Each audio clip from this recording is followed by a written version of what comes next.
18 tahun yang lalu, saya sedang berada di sebuah bilik warnet bersama teman SMP saya yang bernama Tinton. Warnet dulu adalah salah satu tempat nongkrong paling favorit bagi anak-anak SMP di sekolah saya. Dan saya berada di bilik warnet tersebut. Saya tuh bertujuan untuk menonton film-film yang ada di warnet tersebut. Kebetulan warnet tersebut menyediakan banyak film yang hasil downloadan dari user-user yang lain tuh ya. Jadi kayak film-film ilegal gitu ya. Di harddisknya itu banyak banget film-film. Kita tinggal nonton saja. Dan saya tidak begitu mengenal dunia internet waktu itu. Cuman punya Friendster, tapi saya kalau misalnya ke warnet tuh lebih sering nonton film-film aja.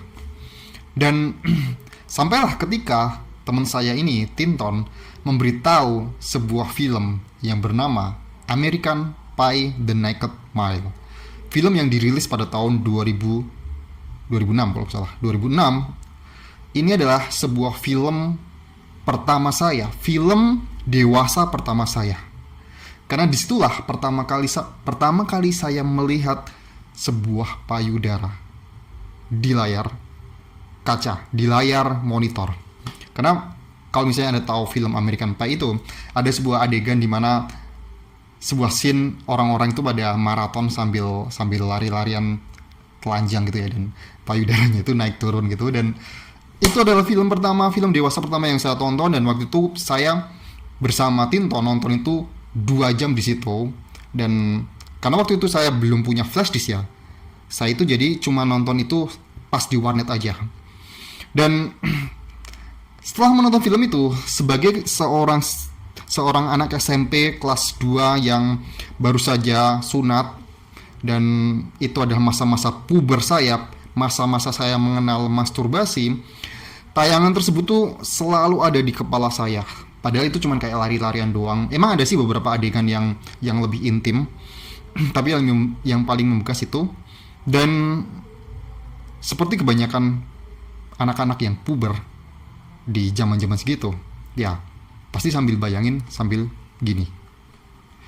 Dan ada waktu ketika saya itu akhirnya memutuskan untuk membeli flash disk hasil dari saya nabung uang jajan saya.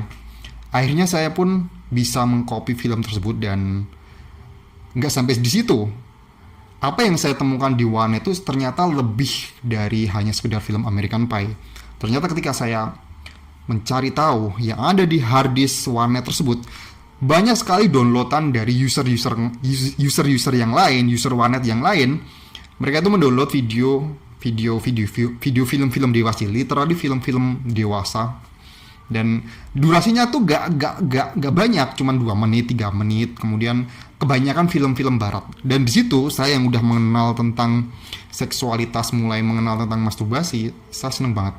Sebagai seorang remaja ABG yang gak tahu cara buka situs porno, gak ngerti gimana cara buka. Soalnya waktu itu, kalau saya ingat ya, tiap kali saya buka situs porno, itu tuh kayak kita harus bayar gitu ya. Kita harus berlangganan membership. Saya nggak tahu lah waktu itu, zaman dulu itu gimana gitu ya. Seingat saya nggak tahu. Dan ketika di hadis warnet tersebut ternyata banyak sekali video-video pendek yang film dewasa itu, saya nggak mikir panjang, saya copy semua di hard disk saya.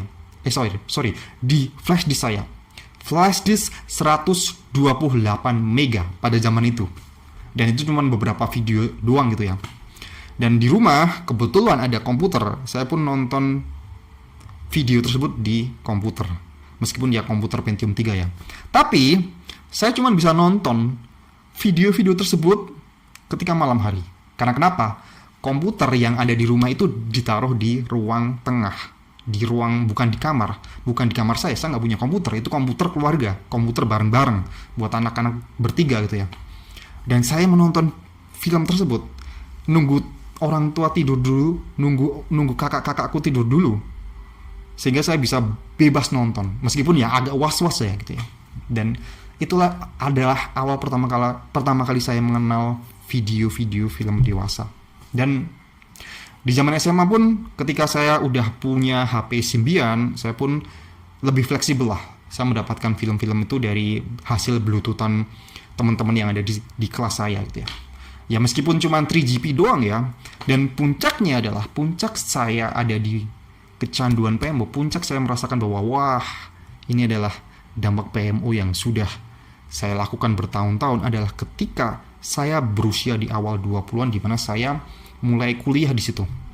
Ketika saya kuliah, saya itu udah ngekos sendirian, udah punya laptop sendiri, jauh dari keluarga, dan saya udah mengenal teman-teman yang beragam lah gitu ya. Saya berasal dari kampung, kemudian saya kuliah di Jogja, di mana di situ pergaulannya itu diverse gitu ya, pergaulannya itu banyak banget dari beberapa tempat. Dan saya ingat betul, saya punya seorang kawan yang dia itu punya harddisk eksternal 250 GB dan isinya adalah film-film JAV dengan durasi 1 jam semua, ada yang 2 jam bahkan. Dan disitulah saya merasakan wah, ini adalah puncak saya mengkonsumsi pornografi.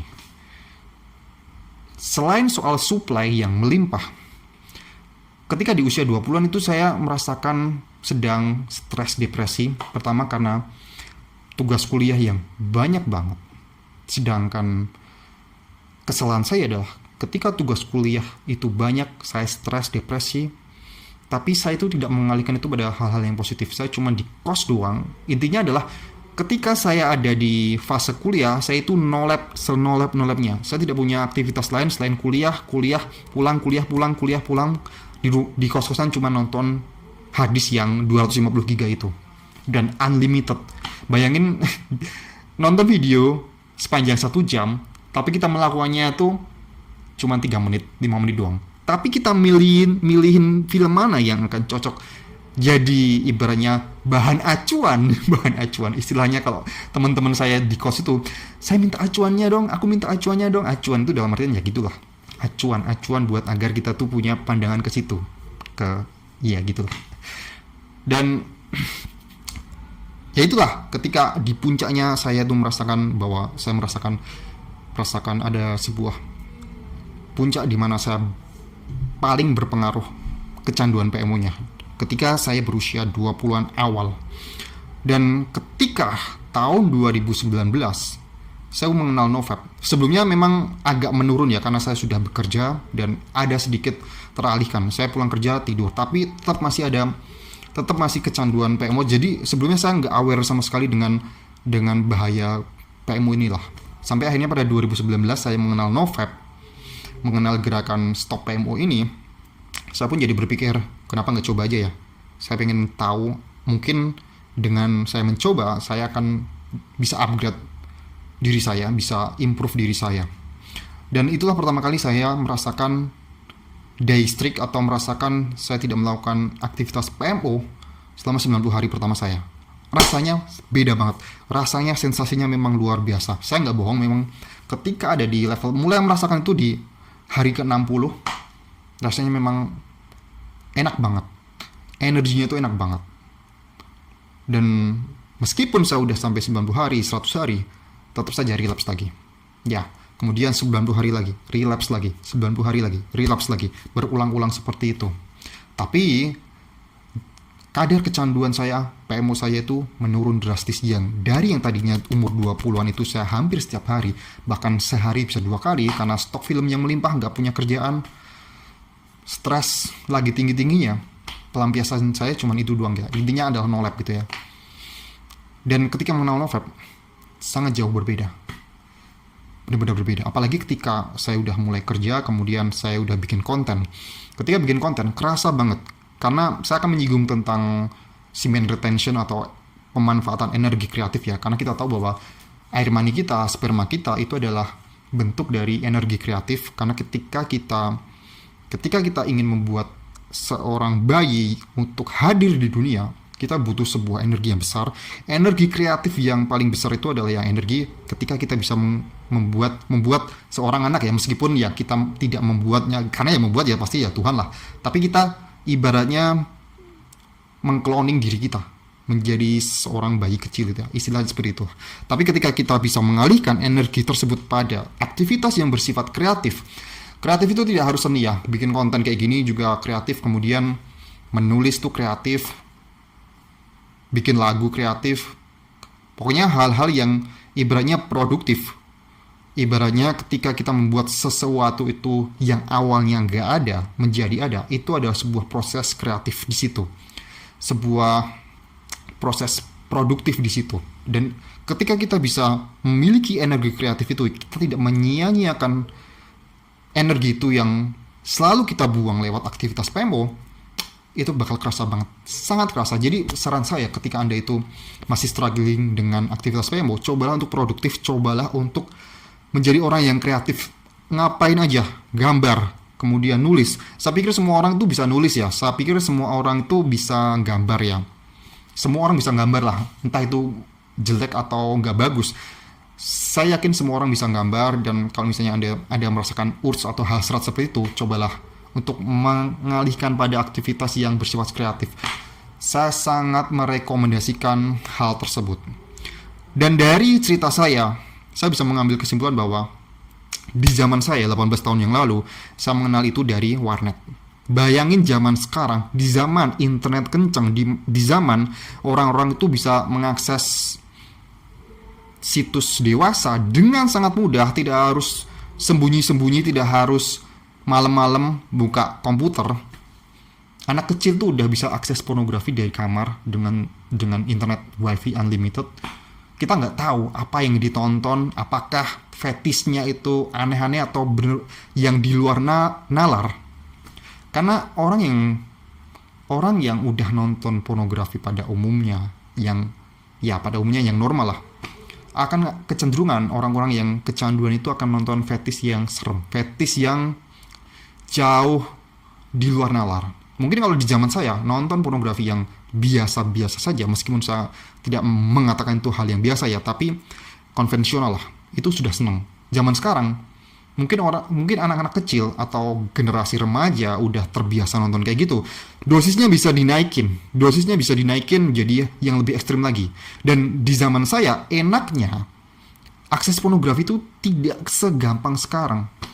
Saya ibaratnya cukup memanti-wanti generasi zaman sekarang ya, karena godaan itu tidak hanya dari video porno, tidak hanya dari situs-situs porno, tapi dari media sosial. Media sosial mungkin Anda bisa relapse gara-gara nonton penyanyi dangdut yang joget-joget di TikTok. Anda nonton Arlida Putri atau siapa lagi ya, Cupi-Cupita.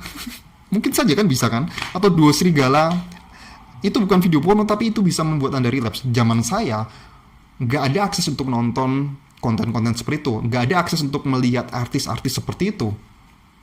Sehingga tantangannya di zaman sekarang, tantangan bagi para generasi milenial mungkin ya, milenial, Gen Z, Gen Alpha itu semakin berat, semakin kencang. Tapi beruntungnya semakin banyak juga orang yang bikin konten positif tentang bahaya PMO ini.